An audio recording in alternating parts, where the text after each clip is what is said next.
welcome back here to Wake Up Call with Dan Tortora on wakeupcalldt.com, your one-stop sports shop, and on mixlr.com/wakeupcalldt. Always proud to have you on the broadcast every Monday through Friday from 9 a.m. to 11 a.m. Eastern Time.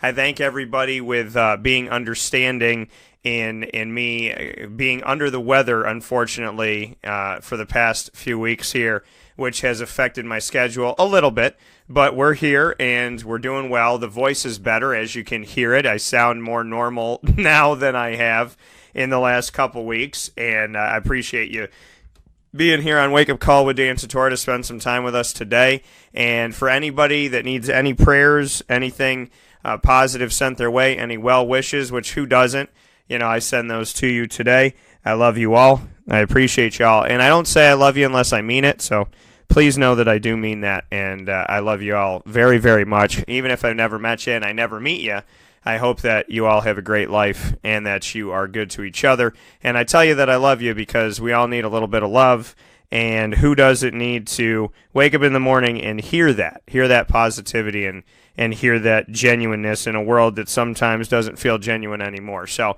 my love is real. I'm sending it to you this morning. I hope you guys are having a great morning, the men, women, and children out there. And it is now my pleasure, my honor, my privilege to jump into the Fantasy Football Power Hour, or as we call it, the Power Hours.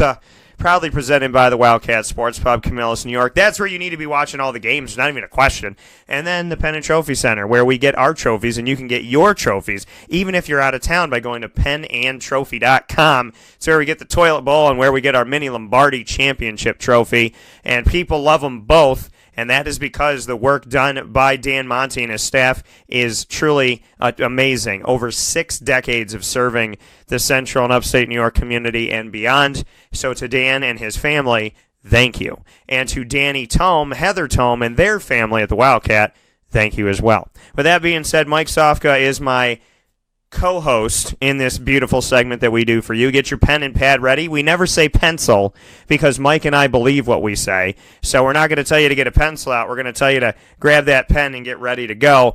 And this is the Fantasy Football Power Hour with Mike Sofka of Hall of Fame, fantasyfootball.com. And, of course, myself, Dan Tortora. You could check out all of the fantasy football stuff on wakeupcalldt.com by going to the Fantasy Football tab. And right under it, you'll find the NFL predictions. You will also find the injury report. So, with that being said, my guy Mike is here on the air, ready to go. Mike, how are we doing today? Awesome. How you doing? Doing well, and happy belated Halloween. Did you do anything for Halloween? Do you have any stories, any thoughts for Halloween? Yeah, we always try to do Halloween nice. Usually the weekend before we have a get together with friends and family. Dress up and so forth. Unfortunately, that didn't happen this year, but we were able to celebrate at home. Lisa overdoes it sometimes. She gets the nice big candy bars, so we're a popular house on the block, and handing out candy. Something funny did happen yesterday, though. We were handing out candy, and you know how kids sometimes come to the door in groups. There's 4 or 5 kids, or 6 or 7 kids, or whatever. And this group of kids comes up, and it was all sorts of costumes, stuff I don't even know what these characters are anymore in these cartoons and stuff, and handing out. Well, actually, we held out a thing. It was like a giant tray, and it had the big candy bars on it. And you tell a kid, take one. Okay, pick one. Because some kids like the thing with the nuts. Some kids can't have certain things. So we offer a variety of nice candies. So we're handing out candy, and it comes to the last kid in the group, and he's dressed like a football player. And I take a closer look. And we're all like, pick one. Okay, pick one. Go ahead, pick one. And then the football player comes up, and I recognize the kid's dressed like Nathan Peterman. So I told him he could pick 6. That's awesome. That is great. That made my day. I'm very. Did he get it? Yeah, he got 6. He got 6 candy bars. Yeah, absolutely. That's awesome. Did he understand the joke, or did it go over his head and then somebody had to tell him? I don't care. Once I make my joke, that's fine. Once you're in it, that's a good one. And the Bills just keep getting fancier and fancier. Matt Barkley, Nathan Peterman, Derek Anderson. I used to say that I've never seen a team try to lose more than the Cleveland Browns. But now, shout out to Cleveland because that ain't your job anymore. So I mean, it's just. Can we start there? Can we start with the fact that the Bills have essentially? I want to say confuse me, but I feel like that's an understatement. What do you think about the Bills and their current state of affairs? When you're bringing Matt Barkley in, you've conceded that you have no control over anything, and I'm surprised they didn't trade McCoy. The smartest thing was keeping him, I think, because that's the one guy they got. Look, they got some defensive players. They got a young and upcoming defense. These guys are gonna gel together. Edmonds is a beast. There's just a lot of great talent on that team that needs time to develop defensively, and it's just a shame that the offense hasn't worked. Calvin Benjamin hasn't worked. Zay Jones hasn't blossomed yet, if at all. The quarterback situation's been a wreck. You thought they rectified that with Josh Allen, and then here we go with the elbow situation. So it's just a shame. I mean, I could see the light at the end of the tunnel. I don't think it's a train. It's just unfortunate in this time. It is funny because of the struggles that they're having, and it, is reminiscent on those NFL funniest follies or whatever, but I kind of feel for him. It's tough being in that situation, but at the same time, it is rather humorous that they keep stepping in it and it keeps getting from the frying pan into the fire. And, it's just interesting to watch. That's why people slow down. That's why there's traffic jams when an accident happens. Not because of the safety and welfare of the people involved in the accident. It's because everybody wants a rubberneck. We all want to see the train wreck. We all want to see what's going on. That's why reality TV is so big. And right now, the reality in Buffalo is they're just not very good. Yeah, and that's the thing, is that the Buffalo Bills really, they don't make a hell of a lot of sense. Their offensive line had woes, and there was no correction for those woes. Richie Incognito trying to make that a helpful piece. That didn't work out, obviously. That wasn't going to happen, and, he has his own problems and his own craziness. So you look at the offensive line, giving up 3.5, was the first 6 weeks giving up 3.5 sacks a game. And then, you got Nathan Peterman, who's an interception machine, who I thought would be better when he came in, and obviously he hasn't been. And that's why I said, we can project, and sometimes you're right and sometimes you're wrong, and you can't get mad at a broadcaster or a journalist who's trying to, analyze and see what he could see, especially when a guy like Nathan Peterman did not have a bad time at Pittsburgh and did some good things. You just have the anticipation that they can translate, but not everybody translates. And then, you look at bringing in Matt Barkley, and you look at Josh Allen. Josh Allen. What did I say? I was like, Josh Allen is one of those guys he's your future, and he's got an arm, but he's behind a line who can't protect him, and he's going to get hurt, and if he gets hurt, what's going to happen? And so, you follow the bouncing ball in that respect. So, and then they bring in Corey Coleman, and they let him go, and they bring in A.J. McCarron, and they let him go. I mean, the Bills just look like they picked at a bunch of scraps and rolled a bunch of die and came up with nothing. And it's unfortunate, and it's sad, but at the same time, hello, Buffalo. We're playing in the NFL. Some teams are. And I feel like the fans deserve better because there is no answer at quarterback. There is no answer with the offensive line. LaShawn McCoy is a shell of himself, and the wide receivers aren't getting the ball to make any moves. And so, I don't understand how a team with Thurman Thomas and Eric Moulds and Bruce Smith and Jim Kelly and so on and so forth, I don't understand how they got here, but they got here. And, Mike, I think that Bills fans are going to have to pack it in and understand that they might have a top 3 pick this year. They're coming up next year.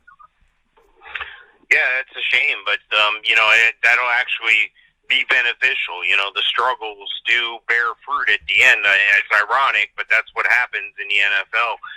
hopefully they don't pull a Cleveland and, just keep drafting the wrong guys and can never seem to get it. And, that's why it took a long time. There's a lot of talent that went through Cleveland, or supposed talent, and hopefully, and from the looks of it, I think they're on the right track now. Like I said, I like the defense. I like Edmonds. I like what they're starting to build, reminiscent of the Tampa days back in the day, how they built around the defense and the linebackers, and they, built that defense, and then they were able to put an offense together when Gruden was able to come in and take Dungy's team to the Super Bowl. So, but neither here nor there. It's a bright future. It's just going to take time for them to get there. It's a build and a rebuild and an injury during that, and it's a challenge. I know, but it is humorous at times to watch some of these things going on, and you're like, how is that happening? Those guys, oh my gosh, it's like the lovable clown. It's like the lovable loser, the guy who keeps stepping in it.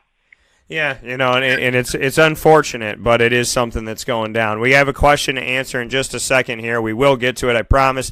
I do have to throw this one at you, though. The Cleveland Browns, mid-season, fire the coach that they kept on after being 0-16 last year.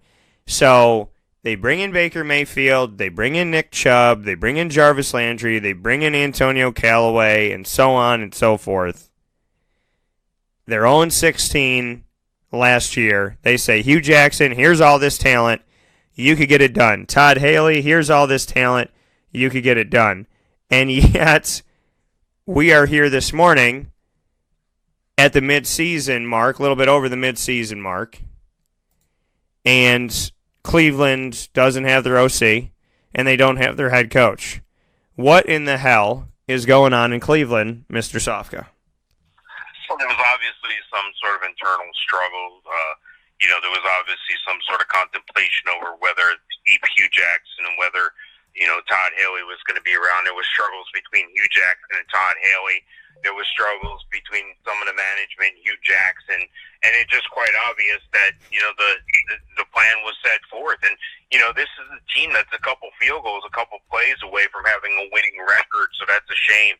And I think they're just a little further ahead of the curve than Buffalo is in the same respect of the build and what they're trying to do.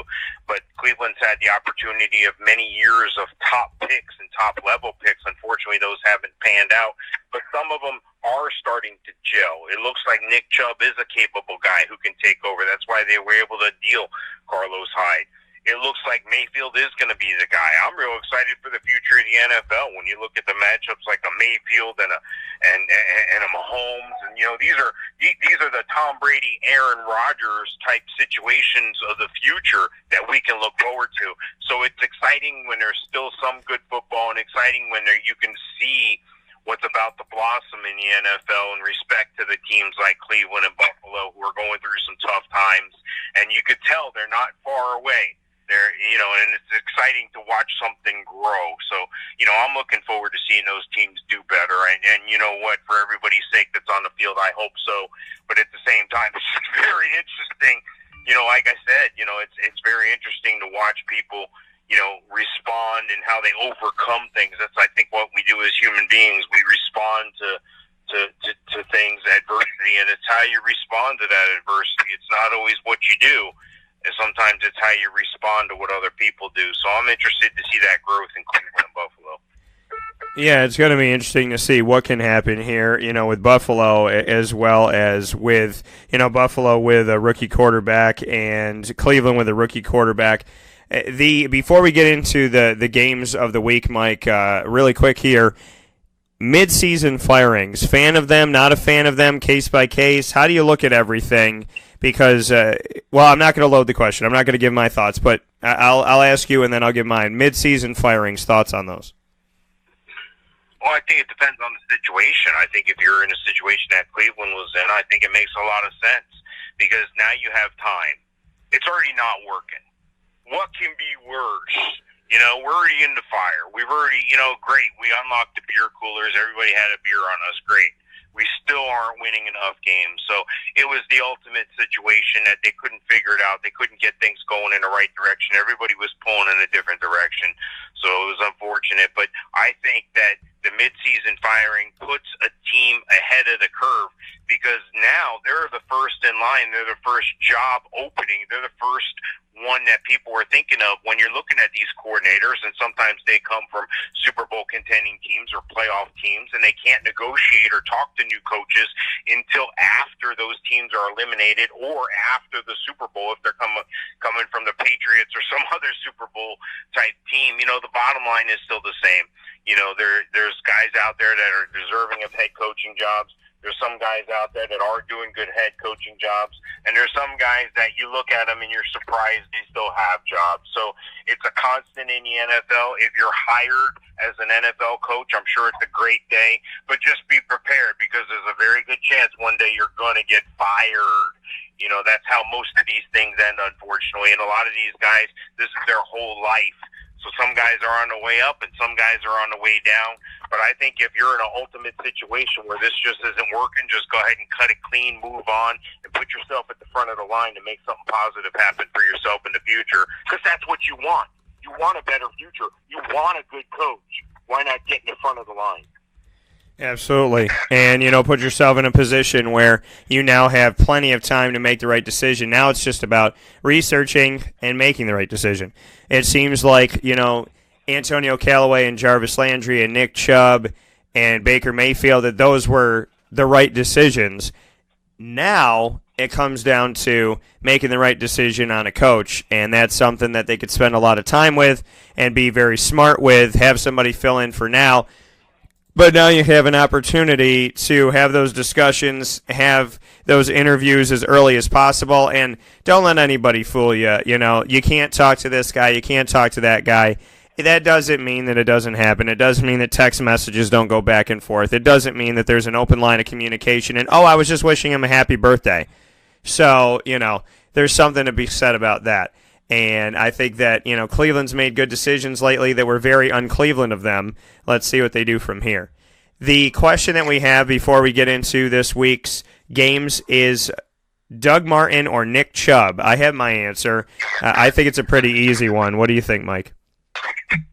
Yeah, I think you got to go Nick Chubb, especially up against KC. Nick Chubb, they're going to try to make him the workhorse. Look, they're going to prove that these draft picks were right. That's the only thing they got going for him in Cleveland is that Mayfield looks like he was a good pick, and it looks like Nick Chubb was a good pick. So why not exploit that against the defense, especially in a secondary that's had challenges? Now, I know they're on the uptick right now in Kansas City on the defense, and they've been successful in pressuring the quarterback on some occasions, and that's helped that secondary. But I think overall, when your defense is relatively soft, you're still soft in other places that you've been trying to disguise or doing a good job at disguising. So I think that there'll be enough. And I think it's athleticism. I don't think it's going to be play calling because I don't even know who's calling the plays there. Yeah. I think that Nick Chubb would be a guy that he's an athlete. They're going to figure it out. No matter what the answer is, he's going to be the guy they're going to hand the ball to. And against Kansas City, I like him. I got Chubb ranked number 9 on my rankings, PPR this week. And PPR-wise, Doug Martin 19. So there's 10 guys in between them and 18 other guys in front of Martin I would start. So I would go with Nick Chubb, definitely.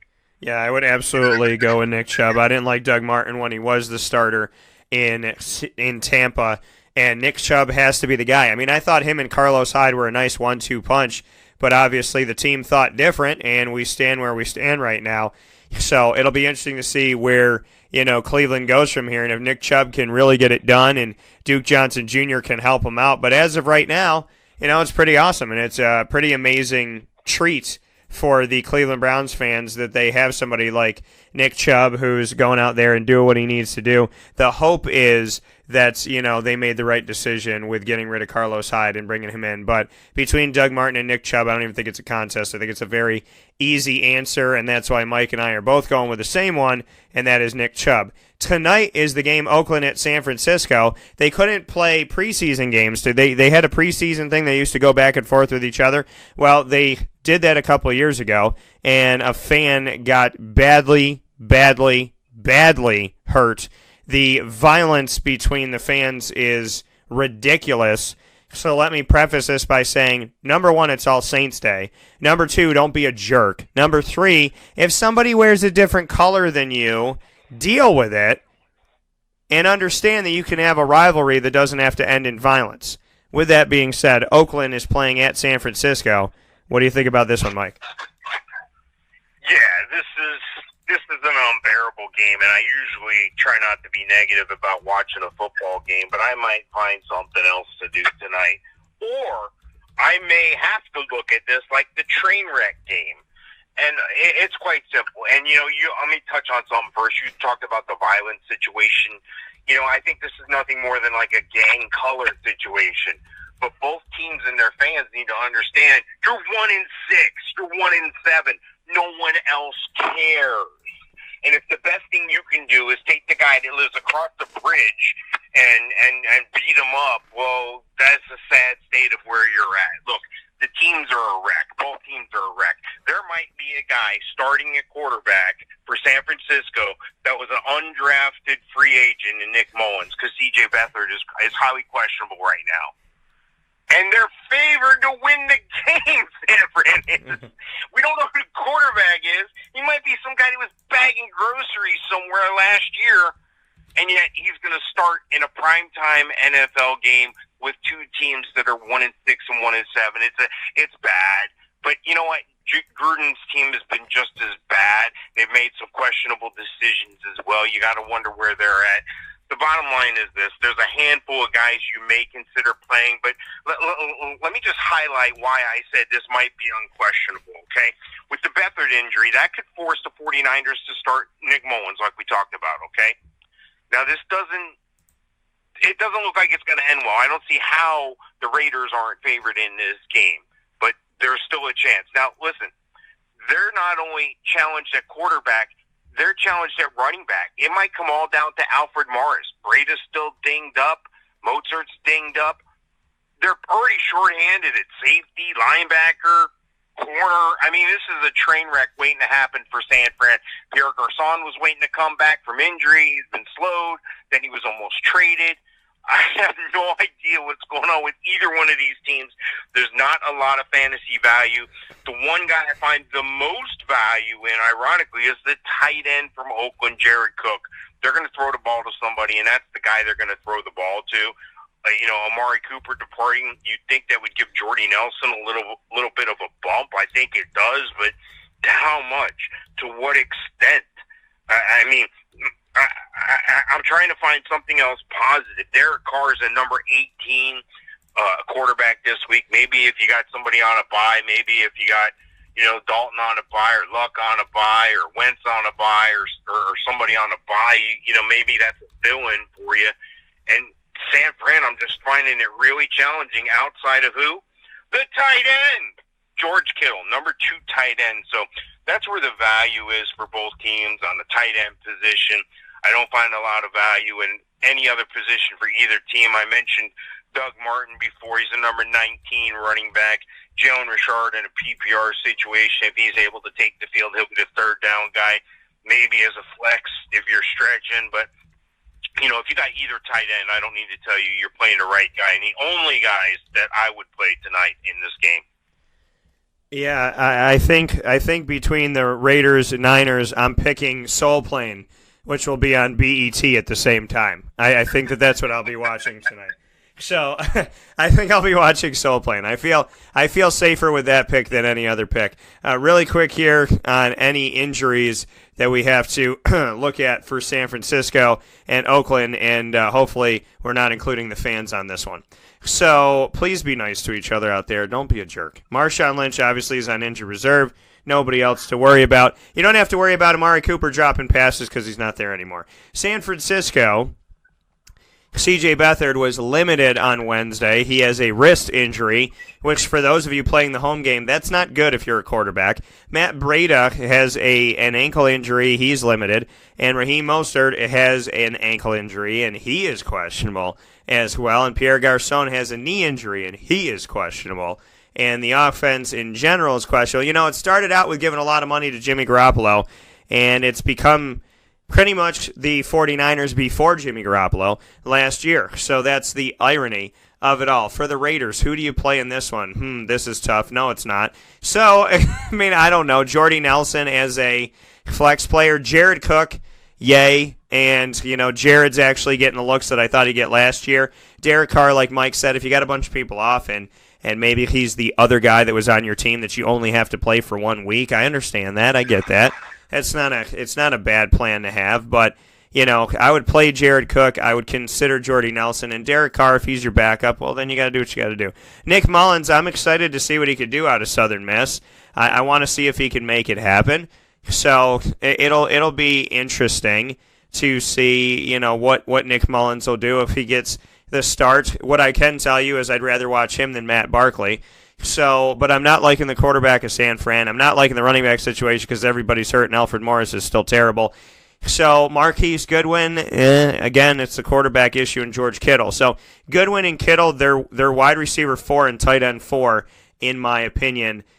I'm gonna go with Jesus. I'm gonna go with the Raiders in this one. And Mike, as I'm filling them in here on the website for everybody, give everybody yours one more time. Yeah, I'm gonna take the Raiders as well. San Fran's favorite, but I don't know how. So I have to take the Raiders. It's the lesser of two evils in my mind. So we're both taking the Raiders. And coming up next in this one, the Chicago Bears, who aren't bad anymore, and the Buffalo Bills, who, well, they're Buffalo. So, Chicago at Buffalo. Hard to believe the team made the playoffs last year, and also hard to believe, and I bet you all those fans were like, see you, Tyrod Taylor, and good riddance. Obviously, they might be eating those words right now as you have Derek Anderson, Nathan Peterman, and Matt Barkley as your options, which are always fun. The Bears had Matt Barkley as a third stringer, so that'll be cool if they get to play him again, and I'm sure that Khalil Mack and everybody else would enjoy that and eat that up just like a Bear would. So, Bears at the Bills. What do you have? Yeah, we talked extensively about the Bills already, and it's quite obvious how I feel. Nate Peterman, number 26 out of 27 quarterbacks I have ranked this week, so hopefully you're not in a position to have to play him. I don't even know why he would be rostered. Mitch Trubisky, number 11 quarterback on my rankings this week, so bottom end QB1. He's one of those guys who, he's put together some powerful weeks, and, he may not have been my starter at the beginning of the year, but coming up here, he might be a guy I might be interested in if he is out there, believe it or not. He could still be, or maybe even trading for him if you got some low-level pieces and you want a consistent backup in case, your guy gets wrecked or injured, because let's face it, that's what happens to quarterbacks in this league. Usually about a third of them goes down. It would be a shame if you're 6-2, 5-3, whatever you are, and then this week all of a sudden you lose your quarterback in Mahomes and now you're done. So moving on to running back, I'd like to say that LaShawn McCoy's a good play here, but he's number 29 on my rankings this week. Jordan Howard's not much better, in my opinion. In a PPR situation, I would play Tariq Cohen above him. So if you have Tariq Cohen, he's a very high-end RB2 this week, very low-end RB1, whereas the Jordan Howard's like a bottom-end RB2, high-end RB3 or flex. Wide receiver, I'm still waiting for some guys to develop, but we can't wait any longer. I can't wait. I don't know if Allen Robinson is hurt. Taylor Gabriel's leading the team there in targets. So if you need a bottom-end wide receiver, 3 emergency flex guy in a PPR situation, he's number 26 on my rankings this week. And Buffalo, I guess you would start as Zay Jones. I mean, I guess he's technically the number 2, but he might be a number 1. That's the way he's producing for his team, but a very poor number 1, not one that I can roster even. So hopefully these guys aren't on your roster. Hopefully you don't have to rely on these guys. Chicago's got a good guy catching the ball, though, and that's from the tight end position in Trey Burton. He's a guy that's a bottom-end, tight end 1. They find ways to get him the ball. He's a playmaker. It's not your traditional tight end. He's more of a guy that they can move around and put in the slot and run all over and run these gadget plays with, and that works well for him. And Buffalo's still struggling at tight end as well, with maybe a Charles Clay being a play, but he's number 15 on my rankings at tight end this week. So, for the record, I'm going to go with the Bears big in this one. This is a lock, and I don't see how Buffalo is even going to be in this game. With possibly a quarterback that is capable of throwing many interceptions against a team that their defense is just tremendous. So, I'm definitely going to take Chicago in this game. Yeah, I'm going with the Bears. The Bears as well. I have to pick the Bears. I don't think that there's anything that would make me change my mind on that. We have spoken about the Bills at length, and it is sad. And to the fans that think I'm hating on them, I'm not. I feel like you deserve better, folks. You deserve a lot better. Taylor Gabriel, injury-wise for the Bears, he is limited with a knee injury. Allen Robinson is limited with a groin injury, did not practice on Wednesday. Khalil Mack, it didn't practice on Wednesday. He has an ankle injury. That might be the best news for the Bills. They're still going to lose the game, but maybe they don't have to deal with Khalil Mack. But if they do, maybe they don't have to deal with Khalil Mack at 100%. Tawan Jones is on injury reserve for Buffalo. Derek Anderson has a concussion after being back for 5 minutes. Hope that he is better. Josh Allen is out with his injury. Tremaine Edmonds, who was a good pickup in the draft, he has a concussion, and he did not practice. So a lot of fun news for the Bills. As I said, I am picking the Bears. Who do I have on the Bears side of things? That is a wonderful question. I'm so happy you asked. And that would be that I would say Mitch Trubisky in this game, especially if you have him as your backup and you need him for a week. Good week to play him. Jordan Howard and Tariq Cohen, why not? And I would look at Anthony Miller as a flex guy if Taylor Gabriel doesn't play. If Taylor Gabriel does play, and you know what? I got to say something about this. I got to interrupt myself. Whoever gets, the government, you have cell phones, and you're supposed to have privacy. And they say that they don't track your phone and they don't track your area. I'm getting text messages about who I should vote for. Remember to vote. Okay, stop. Just stop. Stop doing it. I get phone calls from my area code that pretend that they know you, and it's all a gimmick. I had somebody tell me, like, FBI and this and that. It's absolutely crazy. So let's get our phones back in our control, and let's stop this Big Brother BS. I'm off of my pedestal now. I just had to say that because I got a text message saying, if you're going to vote Congress, I don't care. Leave me alone. So, Mitch, I'm talking about fantasy football. Obviously, I'm talking about important things. Mitch Trubisky, Jordan Howard, Tariq Cohen, Taylor Gabriel, if he's okay to go, consider him. But I like Anthony Miller in this game because of the injuries. And, of course, Trey Burton and Chicago's defense and special teams. On the side of the Buffalo Bills, let me make this very easy for you. Quarterback, nope. Running back, Wide receiver, nah. Tight ends, Defense and special teams, do they have them? So, nobody for Buffalo, and let's move on. Chiefs at the Browns. I hope this game has some scoring by the Browns because I know it's going to happen with the Chiefs. What do you think about this one, Mike? Yeah, I'm excited to see this because, like I said before, early on, if anybody was listening, of course you were listening. Listen, this is the future of the NFL right here. Mayfield and Mahomes. These are two guys that are going to shape what we see in the future. This is the Aaron Rodgers versus Tom Brady right here. This is good quarterback play on both ends, even though Mayfield is relatively young. He's going to continue to struggle. There's going to be mistakes. But Pat Mahomes he's got weapons around him, and he's using them so effectively. He's got such a quick release. He's good in the pocket. He's better on the scramble. He's just a terror. And any one of those guys, Mahomes, number 2 quarterback for me this week. Running back, Kareem Hunt, he's definitely an RB1 this week. You look at the receiver, Tyreek Hill, definitely a wide receiver 1. You look at the tight end. They got the best tight end in the game right now in Travis Kelce. So you're starting all those guys. On the other side of the ball, though, maybe Mayfield is your bye-week filler. Maybe he's even out there. I could think of much worse things than putting a guy who was relatively hot, who in college had all sorts of, and in the combine had all sorts of 99, 98, 97% percentile statistics. The only thing that questioned a lot of people was his height. They've seen that, and they've seen that go through Cleveland before, where shorter quarterbacks come in and they're scrambling, they're running around, they're doing crazy stuff. We've seen that game before that hasn't worked. Mayfield seemingly making it work, and he's got Nick Chubb in the backfield, number 9 running back on my rankings this week. So, I think Baker Mayfield, number 16 quarterback on my rankings this week. This is a guy who could fill in real nicely for you to buy. And I like the dynasty implications of him. I think that he's going to continue to grow and be exciting to continue to watch.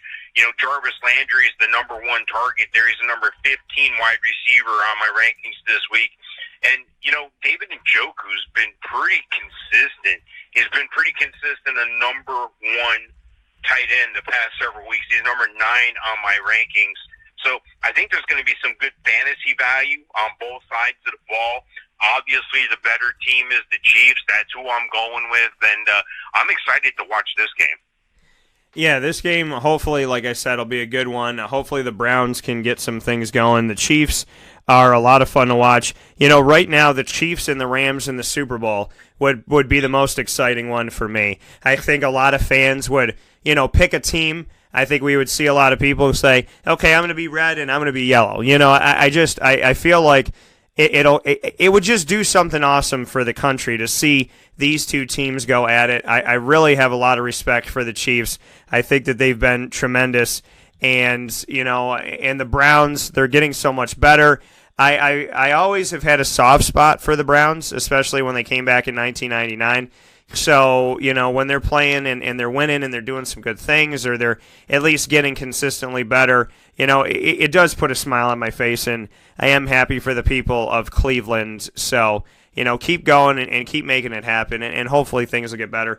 Kansas City, there's nothing injury-wise to worry about. Rashad Higgins didn't practice, has a knee and MCL injury. David Njoku's questionable with a knee injury at the tight end position, and Rod Streeter is on injured reserve. Outside of that, nobody to be too concerned about. For Kansas City, you're playing Pat Mahomes, Kareem Hunt, Tyreek Hill, Travis Kelce.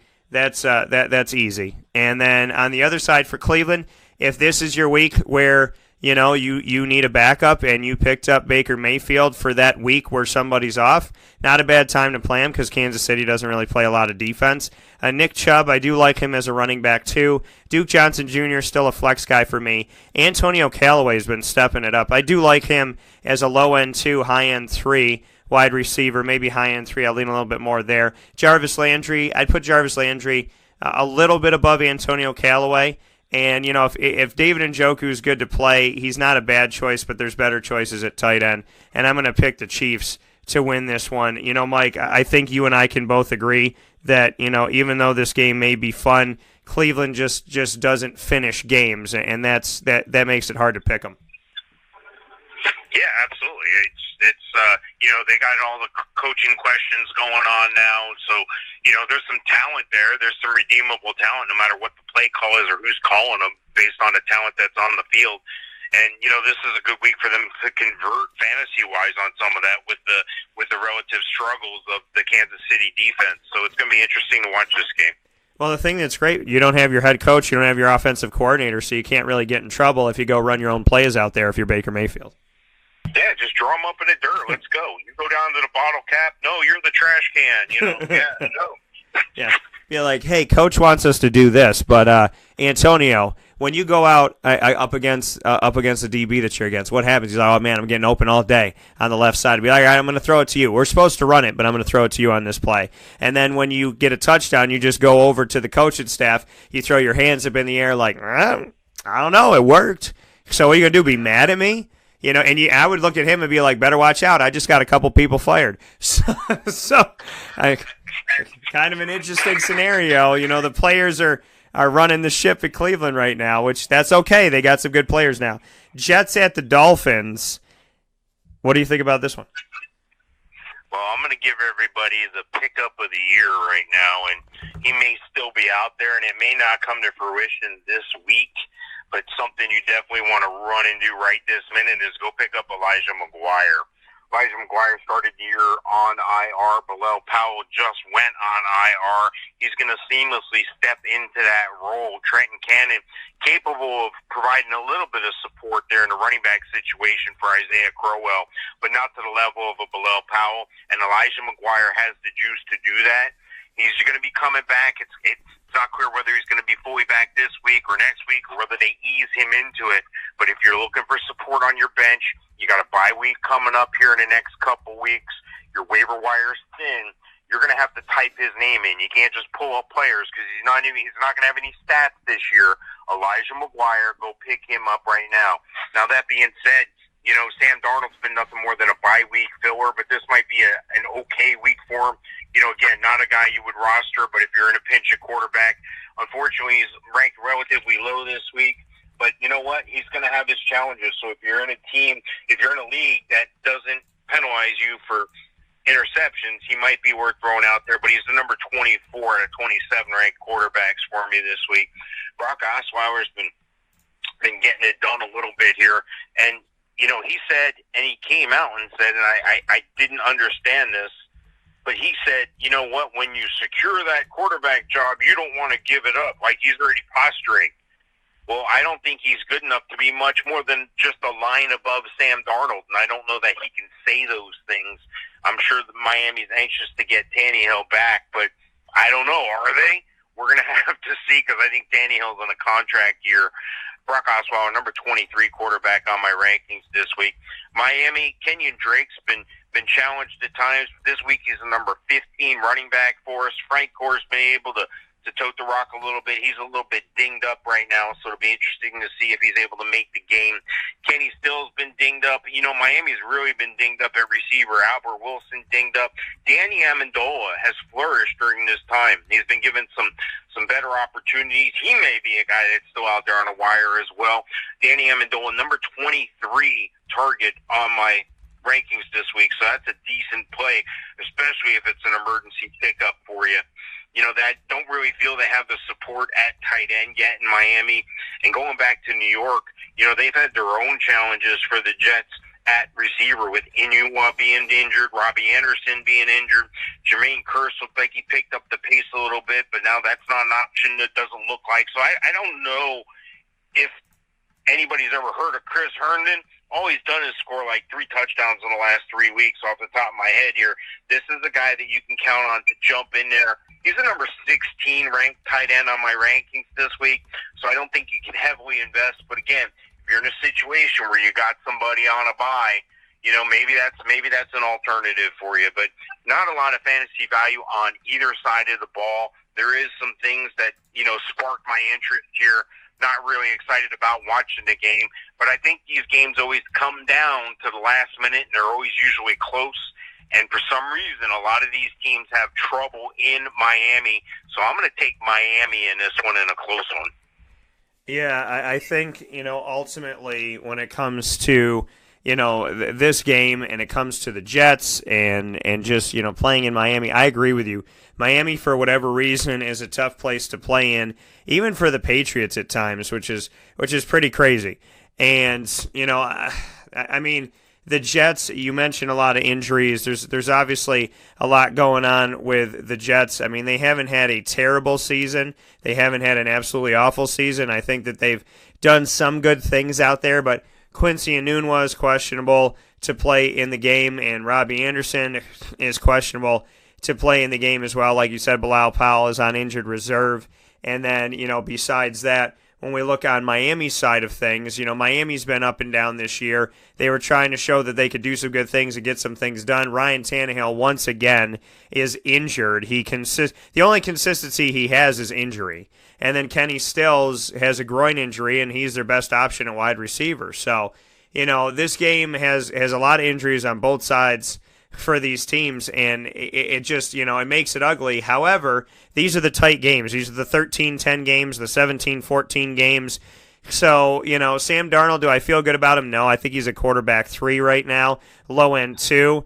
Isaiah Crowell, not sold on him. Jermaine Kearse, you know, and maybe he's an option for you. Rashard Matthews did land with the Jets as well. But, I mean, I think Kearse is your best option, or Chris Herndon, as Mike brought up, coming out of Miami at the tight end position. Chris Herndon, if you got somebody injured, you're looking at the waiver wire, you're looking at free agency, not a bad pickup to have. Jermaine Kearse, I would put him in a flex position. For Miami, I would look at, you know, there's the opportunity of putting Frank Gore out there as a flex, or, you know, looking at Danny Amendola potentially. Mike Gesicki looks like he'll get some time, but he's a roll of the dice in my opinion. So not a lot of crazy fantasy value in this one. And I'm gonna go with the Dolphins in this game as well. Like Mike said, there's just something about them being at home, and I agree with Mike on that, and it's something that I brought up this season before. The Lions at the Vikings. The Vikings are coming off of a loss at home to the New Orleans Saints. Now they have the Lions coming in, and the Lions are not easily tamed this year. What do you think about this game? Yeah, this is going to be an interesting game. I know both teams haven't performed up to their own level of expectations here. Minnesota's defense has struggled at times, which is ironic for who they are and what their identity is. And some of that comes back to their abilities or inabilities at times to run the ball, and some of that comes down to the injuries to Dalvin Cook. They can definitely throw the ball with some of the top receivers in the game. This is a great week for offensive production from the Minnesota Vikings. Kirk Cousins, number 3 quarterback on my rankings this week, whereas on the other side of the ball, Matt Stafford is more like a bye-week filler against that Minnesota defense, checking in at number 19. Dalvin Cook may not make the game. If he does, he may be nursed back into the game bit by bit. So I got Latavius Murray ranked as a bottom-end running back 1 against Detroit this week. And Dalvin Cook, I got to wait and see what's going to happen. Are they going to bring him back yet? If they do bring him back, is he being is slowly integrated back into the offense? And the reason why they want to make sure they're 100% correct is they have a margin of error because they can throw the ball, and they can throw the ball against this Detroit secondary. Adam Thielen is putting on a performance of MVP character, MVP caliber. This is a guy who is getting it done. Now, I was watching the talking heads on NFL Network the other day, and they were all arguing that it's because of Stefon Diggs. Because Stefon Diggs draws the number 1. That's I can't dismiss that enough. Adam Thielen is a guy who has performed. He's worked his way up, and he's gotten better and better. And now, regardless of if the number 1 or the number 2 is covering him, he warrants that you pay attention to him. He's a number 1 receiver, and he's getting all the targets. Well, he's getting all the targets because of Stefon Diggs. You know what they were really not saying? And this is going to be controversial, and I can't believe I'm going to say this. They were really saying he's white. And I felt bad for the guy. But they were coming up with excuse after excuse, excusing his performance without saying it. And I couldn't help but interpret what they were saying after 5 or 10 minutes. That was the only conclusion, and they kept dancing around it, and it made me very upset. But at the same time, race has no color. To me, there is no color in football. It's the color of the team that you're representing. Adam Thielen, number 1 wide receiver on the field. And if Stefon Diggs does play, and he's been dinged up here, so there's a chance he may not. Check that. He's warrants a wide receiver 1 status as well. He's on the other end. He's a 12 on my rankings this week. But how can these guys complement each other? These guys play well together. Why can't we be happy for the team? Why do we got to dissect things to the minuscule and the ridiculous and point out people's differences? It's the difference that makes us so much better. The difference between 2 different people, the difference between 2 different athletes, they can complement each other or they can be combustible. They're trying to take a combustible situation, trying to get some ratings on the big network there, and I really didn't appreciate that, but I digress. Kyle Rudolph, number 12, tight end on my rankings this week. I like him a lot. I think he's a touchdown machine waiting to happen. He's waiting to explode here. Now, on the other side of the ball for Detroit, with the departure of Golden Tate, this has brought in some different opportunity here. Marvin Jones, Kenny Golladay, there were 3 equally situated wide receivers, and now it's down to 2. So Jones and Golladay each get a bump, and there's a wide range of outcomes here, but pretty much their ceilings and floors are raised because they're going to get more targets, being Tate's no longer there. Now, Michael Roberts has shown some progress a couple weeks ago with a couple scores, and Michael Roberts from the tight end position could surprise some people. I know he's listed technically below Luke Wilson. I don't think either one of these guys are rosterable, but in an emergency fill-in at tight end for you this week, I might gamble on Michael Roberts scoring a touchdown this week.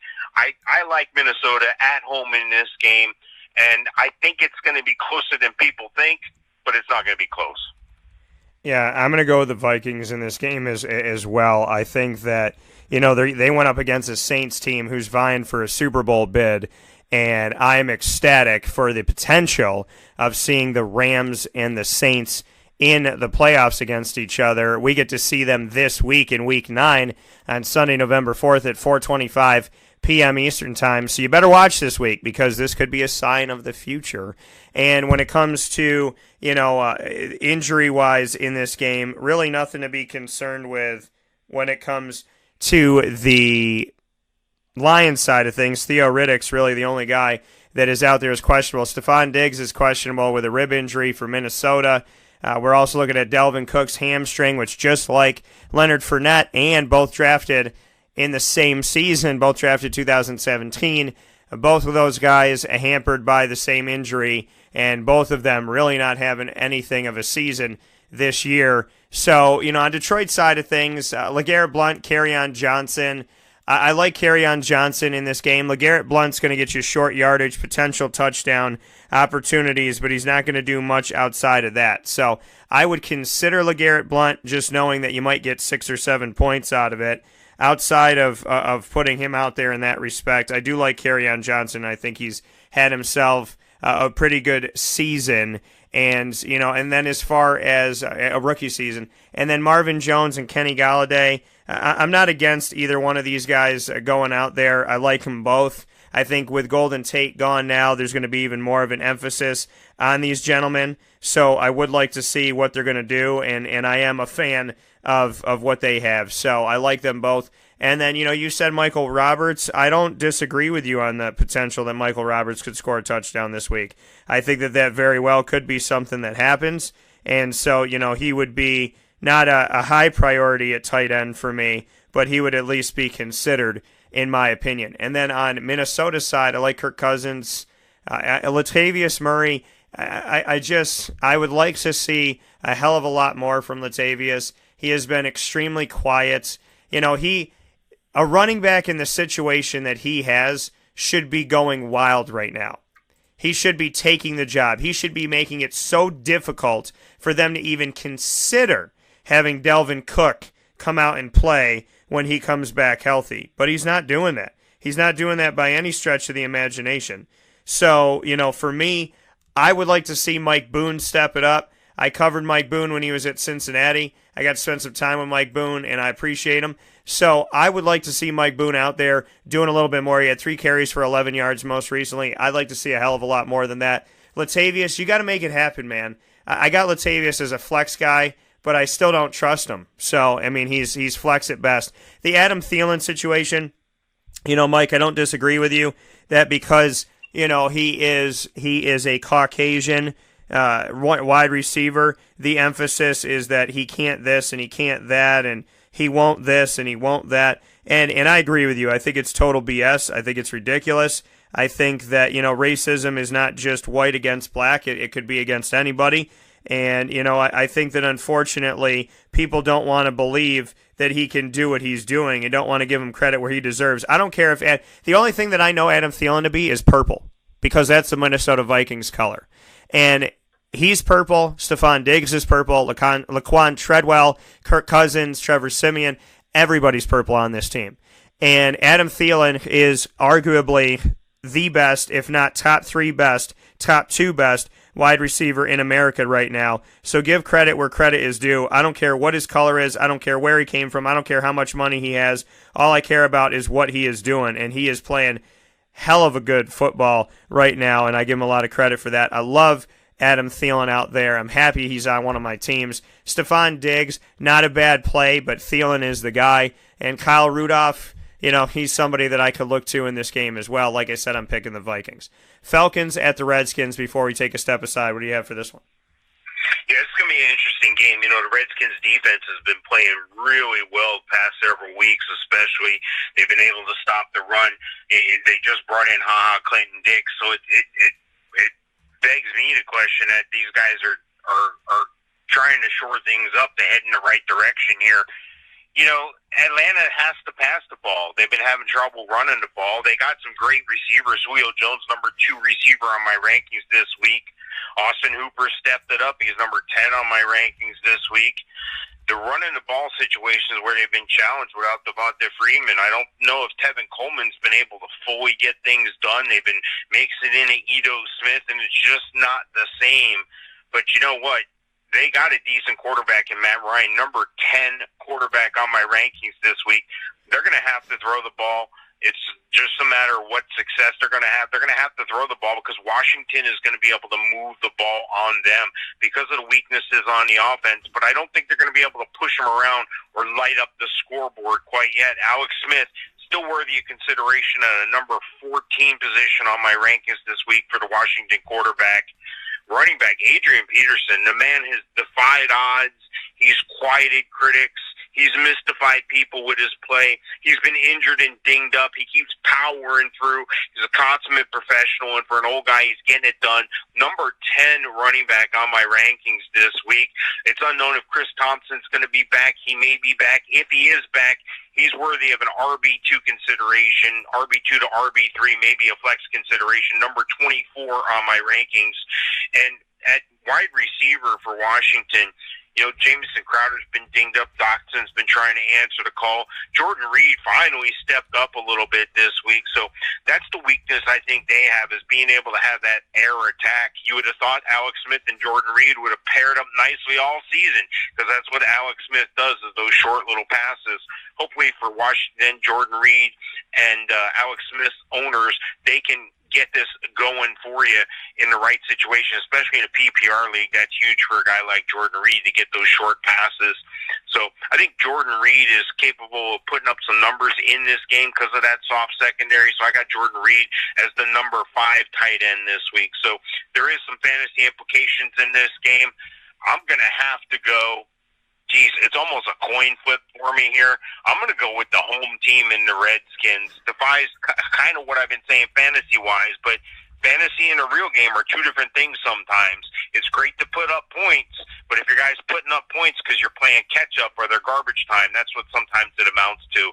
And I think that's what you're going to get in some Falcons players. So I like the Falcons players in this one more so than Redskins players. But I do like the Redskins to win this game. Yeah, this to me is going to be a tough one, and I agree that it's a toss-up.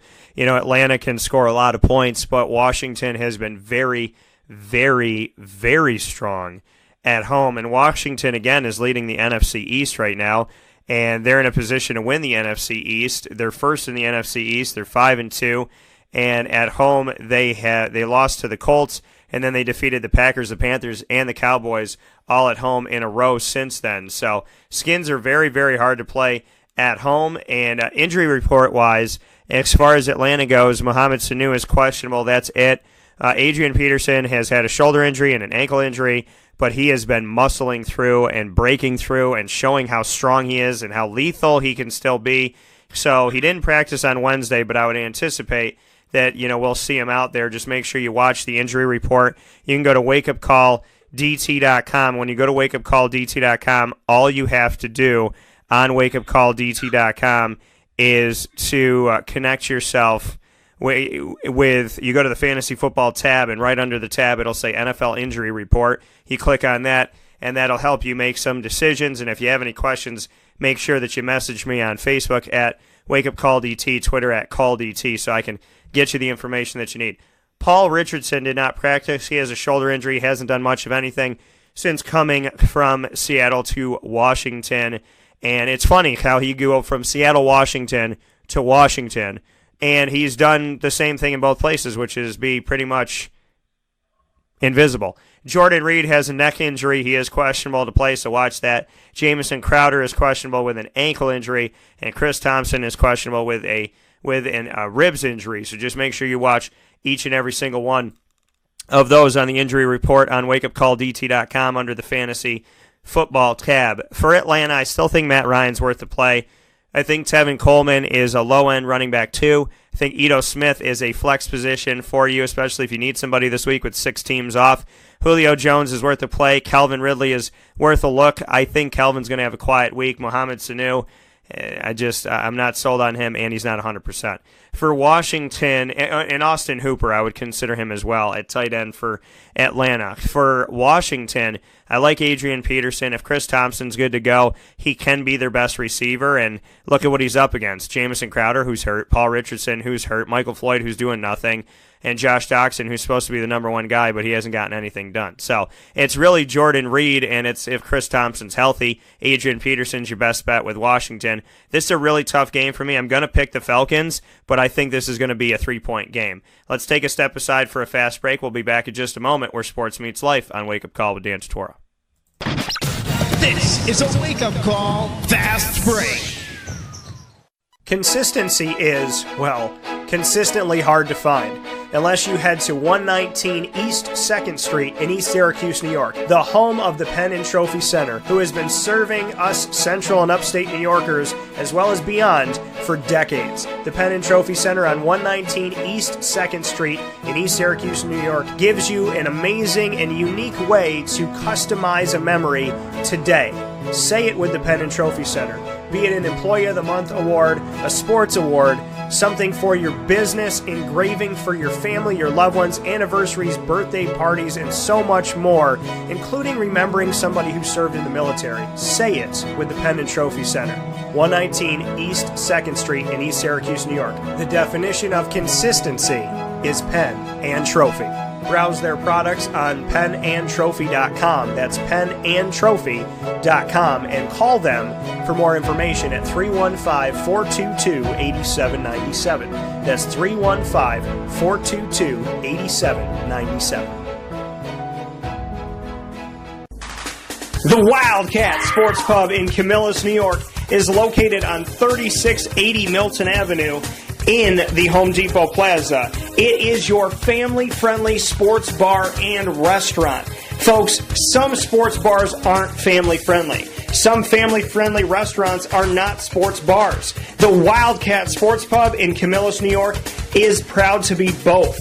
It is that marriage that you've been looking for years. The Wildcat Sports Pub is your home base for your sports bar and restaurant needs, games for the kids, indoor and outdoor activities, and enough things on the menu to come back every single week and get to try something new. They're open Sundays from noon to 8 p.m., Monday through Wednesday, 11 a.m. to 11 p.m., and Thursday through Saturday from 11 a.m. to midnight. For reservations and party information, call 315-487-2222 for the Wildcat family-friendly sports pub and restaurant.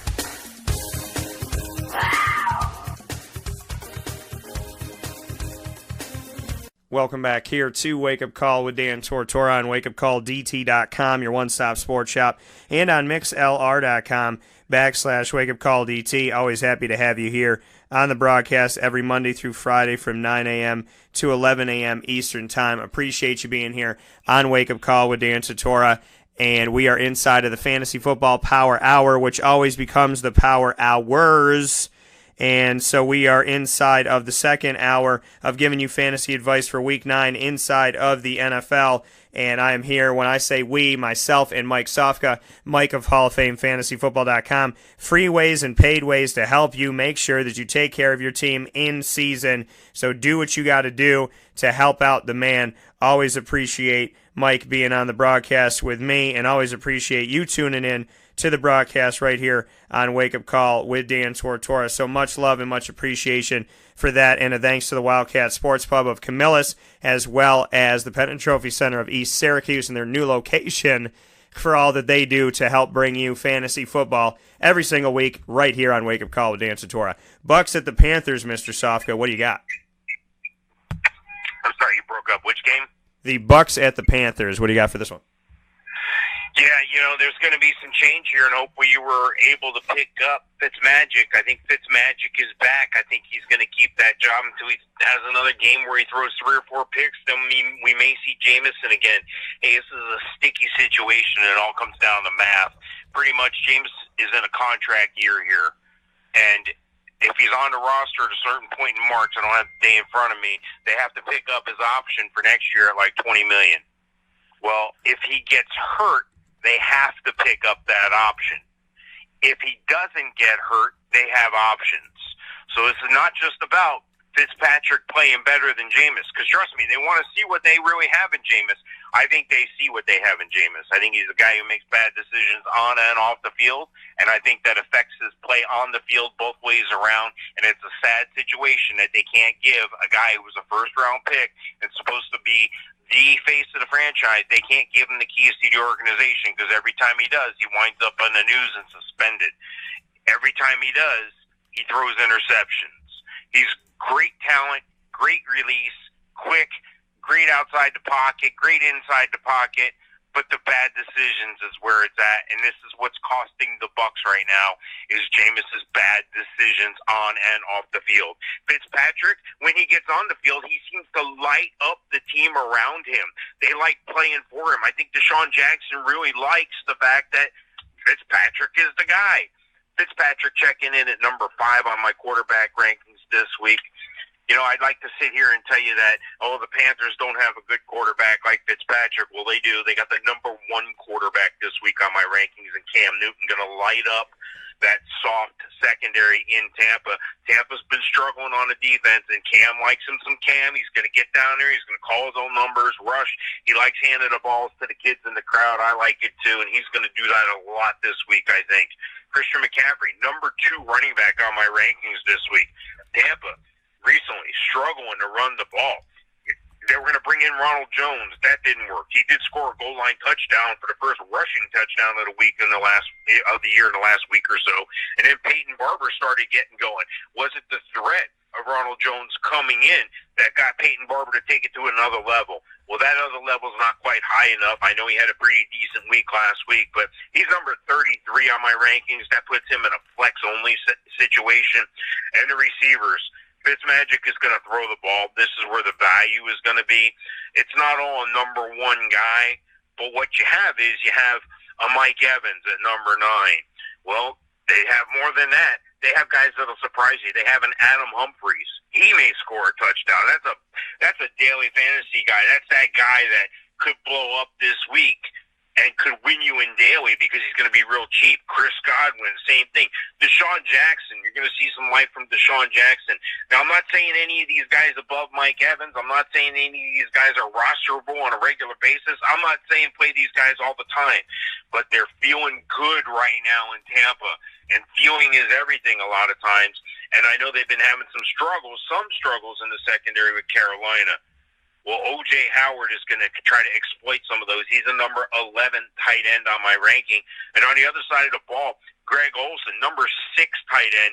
He usually gets the team in targets when he's healthy. I like that against the soft Tampa secondary.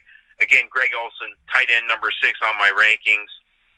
You know, the wide receivers for Detroit, Marvin Jones and Kenny Golladay, we spoke about them early, each getting a bump up.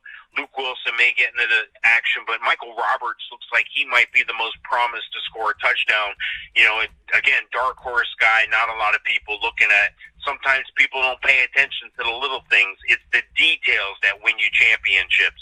Kerryon Johnson's more than capable of being the number 1 man. It's just I don't think he's a number 1 running back this week. He's a low-end number 1 at 12 on my rankings, more like a running back 2, a high-end running back 2. And again, Matt Stafford, more like a bye-week fill-in guy against that tight Minnesota defense. And listen to me. I'm going on and on. I apologize. Am I in the right game? You're talking Bucs and Panthers. Okay, I'm just wondering. I'm like, wait a second, Matt Stafford. What am I talking about here? It's all right, Mike. It's okay. You know, I think that the Joker released one of those potions out to the world, and I think we've all gotten a little bit sleepy. See, what I can say, and you can't say this because you're down in Florida, but I could say this in Central New York. I can say what a lot of people say. The rain and the clouds have caused me to be confused or depressed or sad, and, you know, I could say that. I could pull that off. Because of the weather that we have up here. You can't say that down there, so I apologize for you with that, but I love you dearly, and I was riding with you through the Jameis Winston thing and Cam Newton, and, you know, you want to give some more information on Matt Stafford? I'll roll with it, baby. That's what we got to do. No.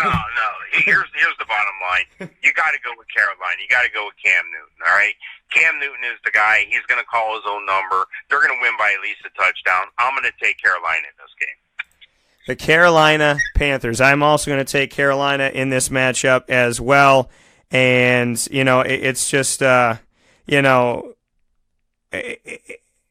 I don't know what to say about Jameis Winston, and I don't understand why this. I mean, he was drafted so high. He was supposed to be the guy. But again, he got in a lot of trouble. Well, he wasn't guilty of this. Well, he went to court for this. Well, he was acquitted of it. It was like, okay, he's acquitted of this. And that stuff happens. Okay, people get falsely reported, and somebody wants to steal your career, take your money or your fame or your reputation. I understand that. Okay, I understand that. Being in the entertainment world, I understand that. But Jameis Winston continued to get in trouble, and things kept coming up, and things kept going on. So then it was like, is it Jameis? Is it not Jameis?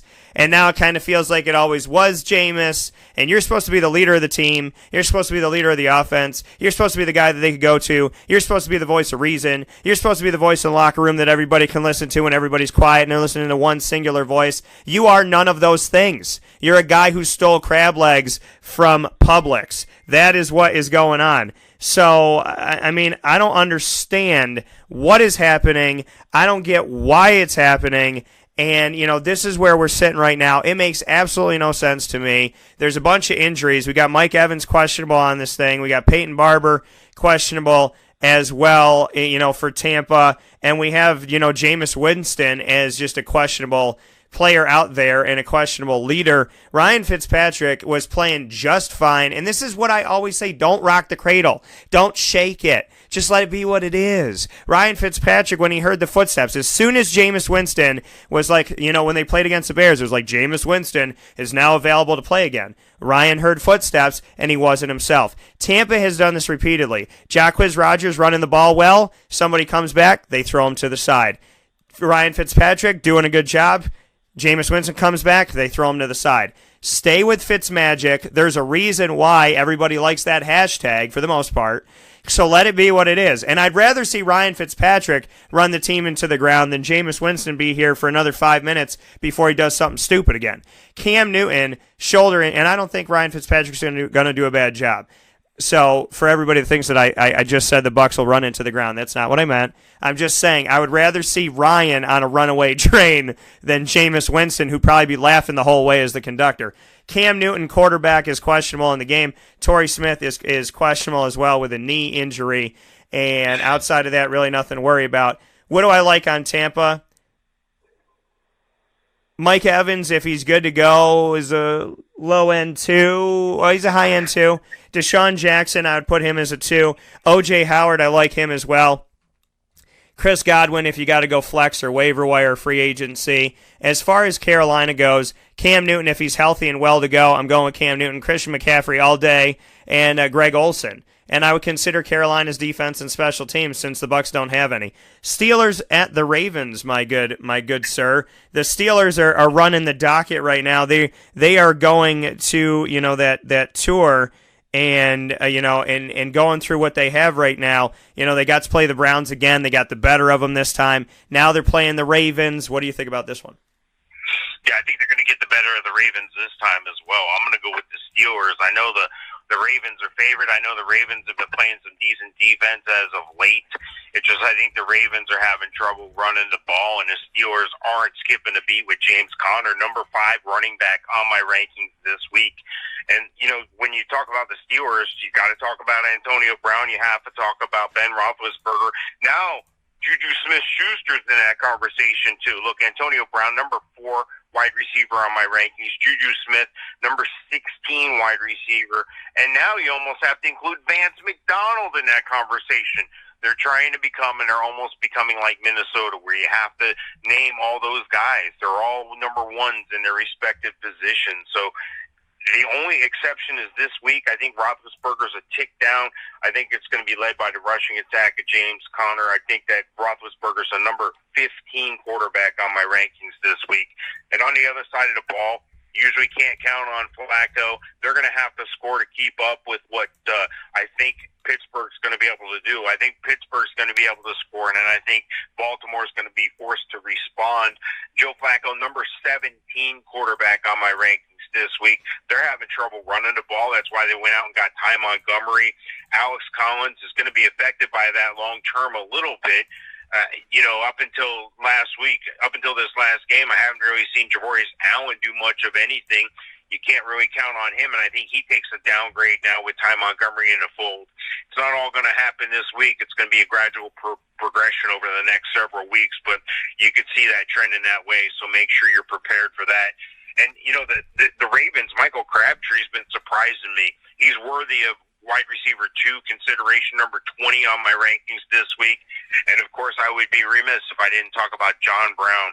I think John Brown's the best receiver on the team. And, I think he's right there with Crabtree on the rankings at about 20 this week. So, again, they're trying to find that formula as well. And they're trying to find that formula. You normally need at least one other guy, and that other guy may be Hayden Hurst. Hayden Hurst coming back. He's a rookie, but he got hurt. Broken foot couple weeks. He's been dinged up. The bottom line is this is a guy, if you watched him play in college, this is a guy you want on your team. So if you've got a situation where you may need a backup guy that could fill in, maybe a week 11, a week 12 or something, he may come into his own by that time. Now, I like what Mark Andrews has been doing there at tight end for Baltimore, and I think they've been able to plug and play a little bit, but Hayden Hurst is the future. This guy's a ball player. This guy's got touchdown maker written all over him. He did score a touchdown last week, and that's a guy you want to keep your eye on. This week, though, he's only number 26 on my rankings for tight end. I think the Steelers are going to return the favor, and I think we're going to see a home loss for the Ravens here. Yeah, I'm going to go with the Steelers in this one as well, Mr. Sofka. I feel that happening. So, I'm looking, I'm looking at this and I'm looking at the situation, and I just feel like, Ben Roethlisberger, I understand he's got a finger injury, but, for me, Antonio Brown, Juju Smith-Schuster, James Conner's done such a great job. Even if Mason Rudolph had to come in, and hand the ball off, I just feel good about them. Vance McDonald, as well. I just, the Steelers are really turning into something special right now. And I think that is, great to see. I think that James Conner, I'm a huge fan of him. I've been a fan of him when he was at Pittsburgh.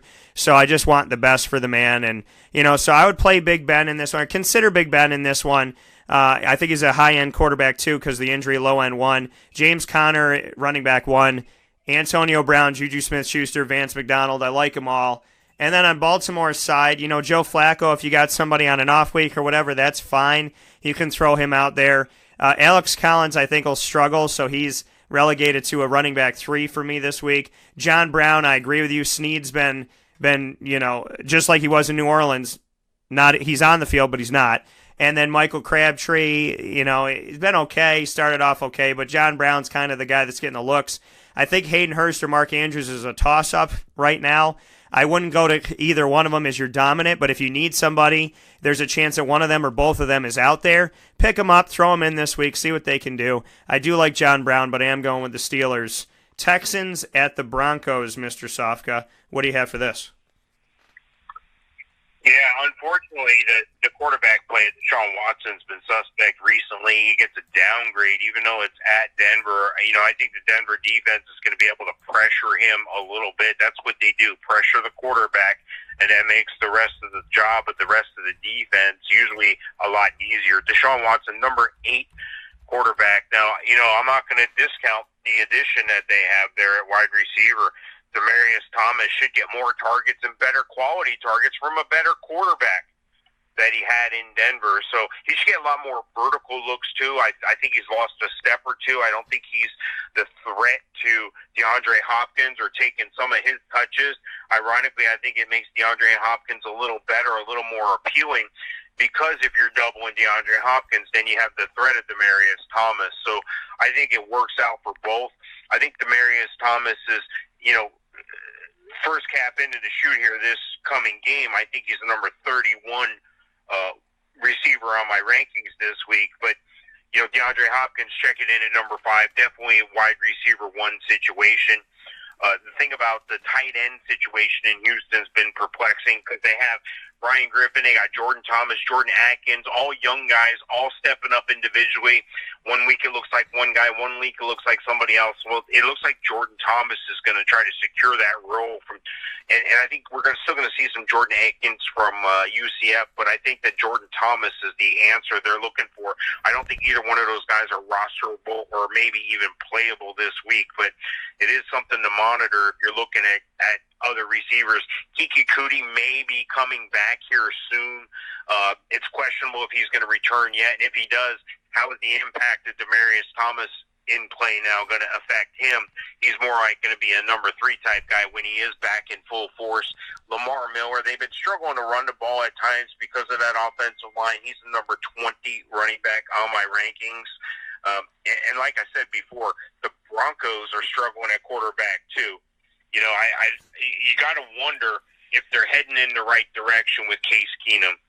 I don't know if John Elway's been making the right decisions.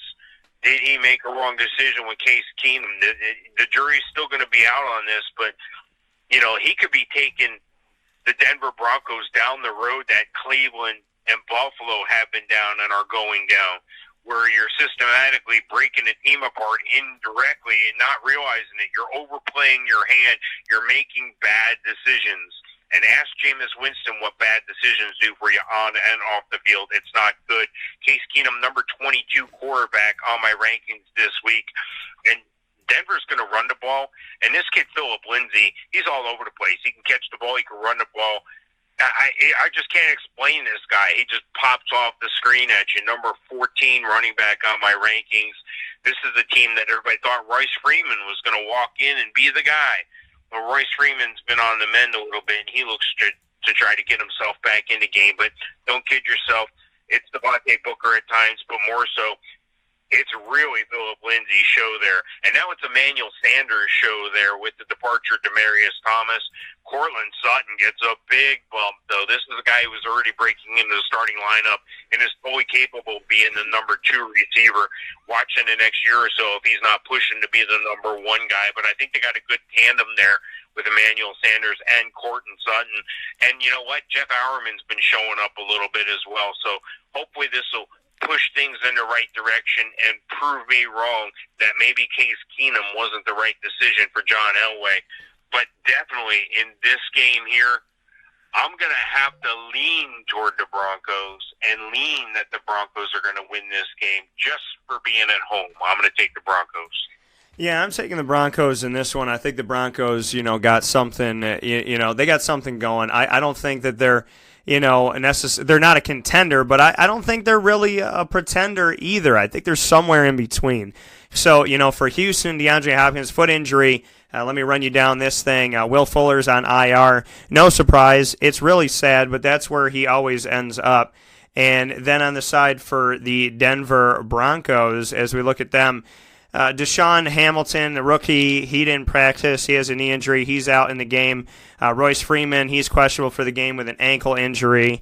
Outside of that, really nobody to worry about. So, Houston, again, they are in a conference, and they're in a division in the AFC South where the Jaguars are faltering, and the Colts don't look that great, and the Titans can't get it done. And so they're probably going to win this division again, but it doesn't mean that they're good. So, Deshaun Watson, he's a quarterback 2 for me this week. If he's your backup, throw him out there. I don't like any of the running backs. I haven't for a while. I wanted Alfred Blue to be more than he is. DeAndre Hopkins is worth the play in this game. And, Jordan Atkins, if you got, UCF, shout out, what's up? Covered him at UCF, interviewed him there. And in my opinion, maybe you give him a shout. Maybe you give him an opportunity. But, I would say only if you're really digging right now because consistency has not been there and they haven't, given him the ball a lot. Denver, not a big fan of the quarterback situation. Philip Lindsay, I would play him in this game, and I'd play Emmanuel Sanders. It's funny how Demaryius Thomas wasn't fitting in anymore, and then they got rid of him because Emmanuel Sanders has stepped up and been the guy. Cortland Sutton's not a bad flex player that you might be able to pick up too because of the fact that now he moves up the depth chart as a rookie, and he's got hands on hands on hands. So think about that. Chargers at the Seahawks. We're going to run through this one quick because then we got to take a fast break and do our trio of games. So Chargers, Seahawks, Mike, what do you got? Well, I'm going to watch the first 15 minutes of this game, then I'm going to switch over the Rams and the Saints. It's a shame because I want to see this game, but the Rams and the Saints I want to see worse. Seattle's going to win this game at home because that's what they do. Russell Wilson's been inconsistent this year, but worthy of number 12 ranking on my rankings this week. Russell Wilson, bottom end, quarterback 1. And then, on the other side of the ball there, I think Philip Rivers is a guy who's worthy of being in the same breath as Russell Wilson with this. I think it's a good matchup, a quarterback play. It's going to be very interesting.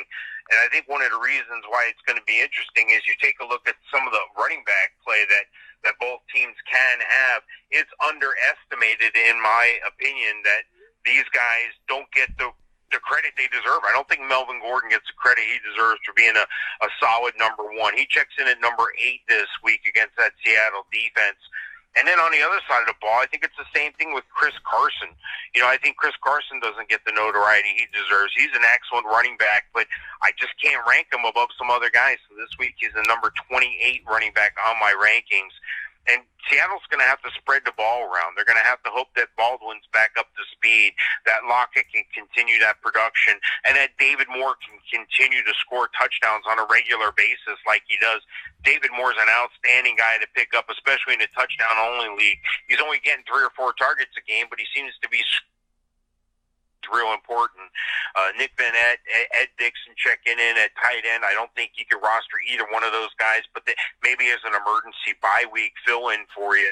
And on the other side here, I think the Chargers are desperate for a tight end. Now that Hunter Henry's been out for a while, you don't really see Antonio Gates, so I don't find any value there. Where the value is for the Chargers is in receiver and Keenan Allen. Keenan Allen, a bottom-end 1 for us this week. Tyrell Williams and Mike Williams both getting it done. And look for an Austin Eckler to show up and score a touchdown or 2 as a flex player or an RB2 for you this week. I think that Seattle's going to win this game narrowly. I think it's going to be a great game. But like I said, I'm more interested in our next game. Yeah, no, absolutely, and I would tend to agree with you on that. And I was very interested in the Saints-Vikings game, which was on replay last night, and I was sitting watching.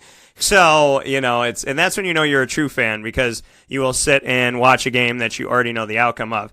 Chargers, on their side, Melvin Gordon, hamstring injury, limited in practice on Wednesday. He's questionable right now. The tight end situation, there's injuries all over the place for the Chargers. On the Seahawks side of things, besides getting flipped the bird by your own player, which is always fun, it's, looking at this and seeing what we got here. Doug Baldwin, limited participant with a knee injury, and, outside of that, really nothing to worry about.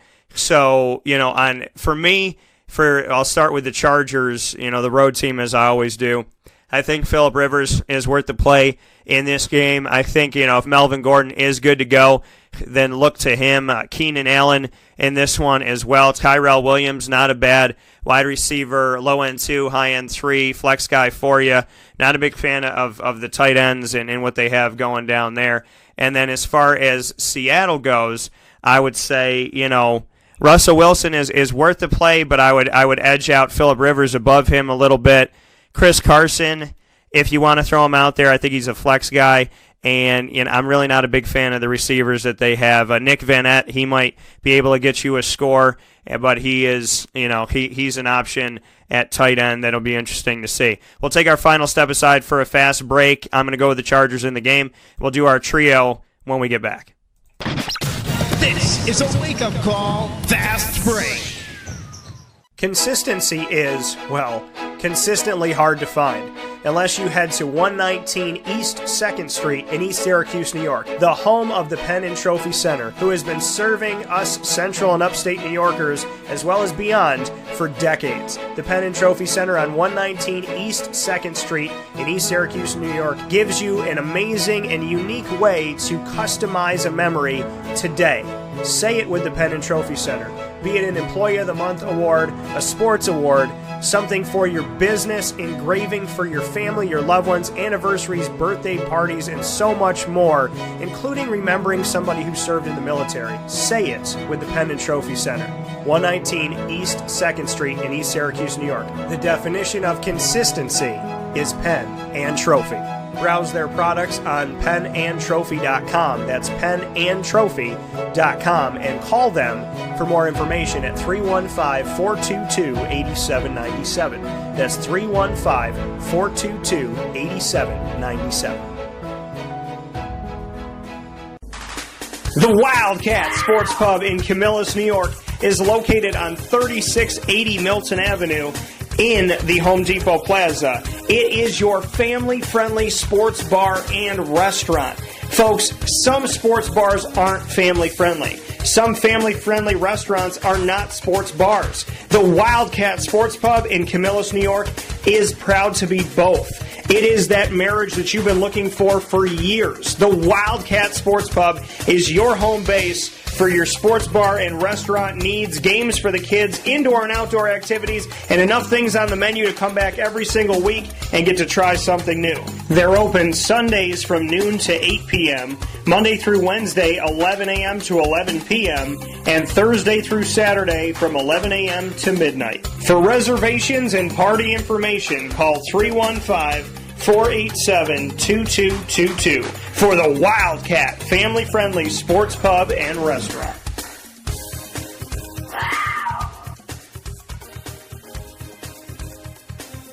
Welcome back here to Wake Up Call with Dan Tortora on wakeupcalldt.com, your one-stop sports shop, and on mixlr.com/wakeupcalldt. Proud to be here with you every Monday through Friday from 9 a.m. to 11 a.m. Eastern Time on mixlr.com/wakeupcalldt and on wakeupcalldt.com. I appreciate you being here, and thank you for being a part of the broadcast. The Fantasy Football Power Hours is on the Wildcat Sports Pub in the Pen and Trophy Center, proudly bringing you the Fantasy Football Power Hours with myself, Dan Tortora, and Mike Sofka, who is of Hall of Fame FantasyFootball.com. We got a trio of games to go to, and the Rams at the Saints is the next one up on the docket. What do you have for this? Yeah, I'm really excited for this game. I want to see this game, and I'm going to click off the red zone maybe or have it side by side because, I think the Saints could easily be undefeated. They ran into Ryan Fitzpatrick, and that's the only blemish there.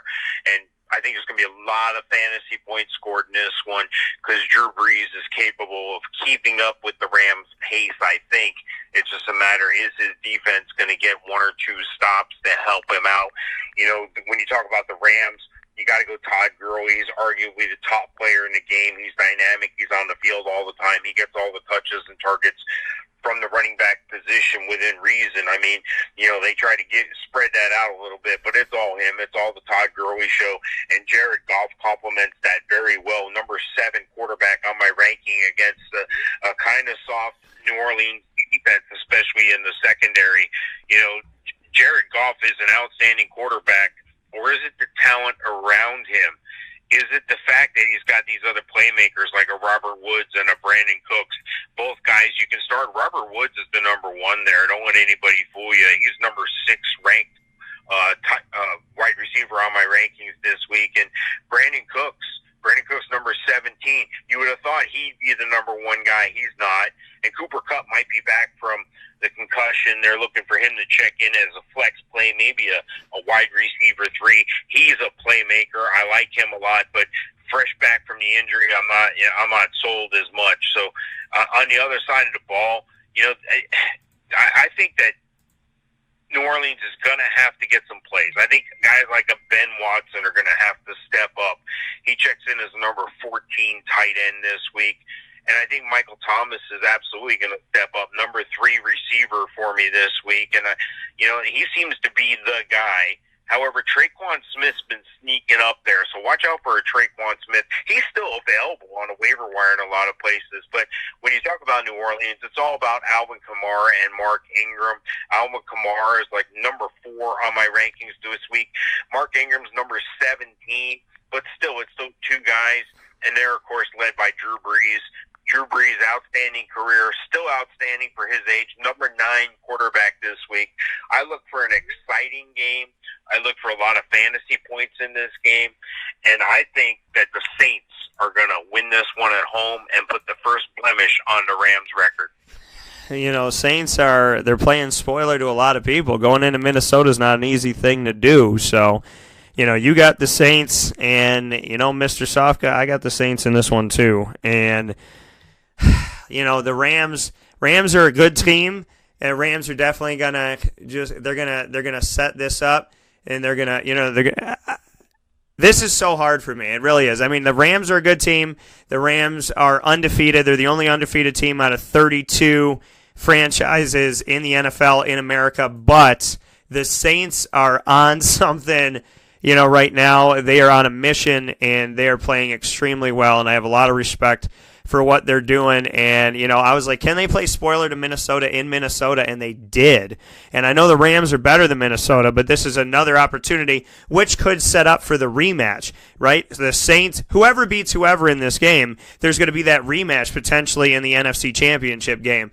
So I think the Saints win this one, and then the Rams say, okay, we'll see you a step out of the Super Bowl and see what you got. Cooper Kupp is questionable for this game with a knee and MCL injury for the Rams.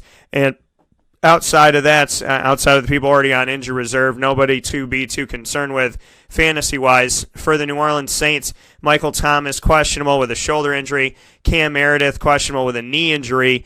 And outside of that, everybody should be okay. Cam Meredith came on a little bit, did some good things, but ultimately, didn't get the job, done. He hasn't been a guy who's really stepped out. He had a couple good weeks, kind of back-to-back, and outside of that has been relatively quiet in his first season with the Saints. For the Rams side, I like Jared Goff in this one. He's a low-end quarterback one for me. Todd Gurley, obviously. Brandon Cooks and Robert Woods are worth the play, especially if Cooper Kupp doesn't end up getting out there. And then for the Saints, Drew Brees, Alvin Kamara, Mark Ingram. I like them all in this one. Traquan Smith is not a bad pickup for you due to the injuries that are out there. So just make sure that you're watching that stuff, because Michael Thomas and Cam Meredith are both questionable. If Michael Thomas plays, you got to play Michael Thomas. But Traquan Smith, not a bad pickup for you. And I'm going to love watching this game. Sunday Night Football, Packers at the Patriots. What do you have for this? Yeah, this is another great game. I'm interested. I'm more interested because of the two quarterbacks. The quarterback play is spectacular. Both of these quarterbacks, the top two quarterbacks in the NFL. Aaron Rodgers checking in at number 4 on my rankings this week, and Tom Brady at number 6. So I like a little shootout, but they're going to need some support. Green Bay's really going to need support. Aaron Jones is on the way up. Hopefully he can continue going that way. Number 18 running back on my rankings this week. New England's had struggles with Sony Michel being dinged up, but that bodes well in fantasy for James White. He's the most reliable option there, and they throw a lot of those little passes to him. So especially in a PPR league, he's an RB1, number 7 on my rankings this week. And I think there's going to be some outstanding plays from some guys who aren't necessarily always thought of as the elite receivers. Devontae Adams checking in at number 7 on my rankings this week. He has big play written all over him. And you know what? I think big plays written all over Josh Gordon, and I think Josh Gordon's going to make a big play in this.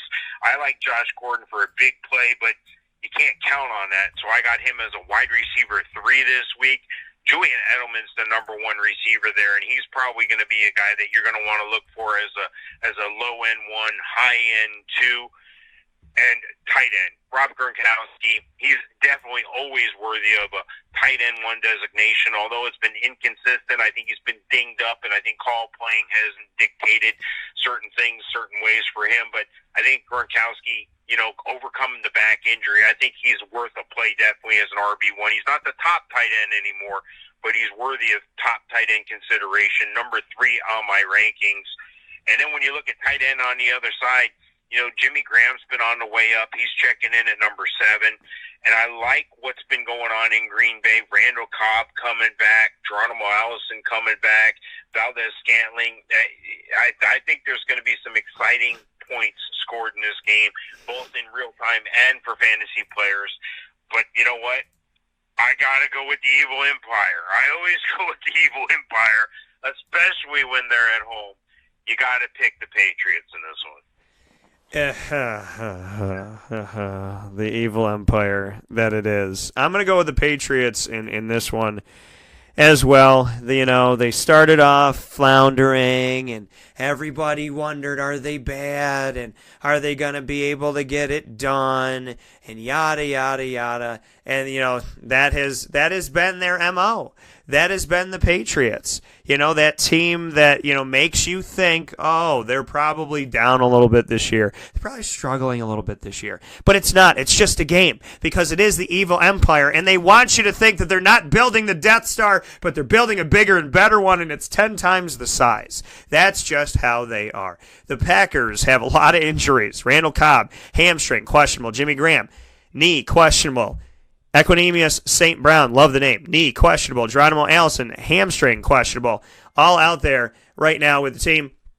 Aaron Rodgers, knee and MCL, he's questionable, but we know the man can play on one leg. And then as far as the Patriots go, the New England Patriots in this matchup injury-wise, they have Julian Edelman's ankle injury. He didn't practice on Wednesday. Josh Gordon's hampered by a hamstring injury, and Sony Michel was limited, which is good to see that he's actually practicing. Knee and MCL injury is questionable. I'm going to make this very easy. I could just say play everybody. That would make my job. Make a really, really quick analysis. I like Aaron Rodgers. Ty Montgomery is finally gone. I said he could be a great weapon for somebody else that knows how to use him because the Green Bay Packers aren't that type of team. They're a traditional team. They're not the type of team to have a guy that could be a slash player and do this, that, and everything. So let Ty go somewhere else, and that's what they did. So I like Aaron Rodgers. I like Devontae Adams. Those are my two big ones in this. And then if Geronimo Allison is healthy to go, I don't think he's a bad play for you. Mercedes Lewis, not bad to look at if he is going to, if Jimmy Graham, in fact, is not a full go for this game. So just keep that in mind. Tom Brady, I heard that he's pretty good. You should probably play him. Sony Michel, I'd look at him too. James White, obviously. James White, the last couple of years, came on 1 or 2 times in the regular season and then killed it in the postseason. Now he's killing it in the regular season. And I saw this happen. I felt like this was going to happen, that he was going to be utilized more. And why not? He's a weapon. So, and they always seem to have that guy. So let's make it happen. Let's keep it going. And, for me, I think that James White, they did it with Kevin Falk. They've done it with so many different guys on this team, catching the ball out of the backfield as a running back.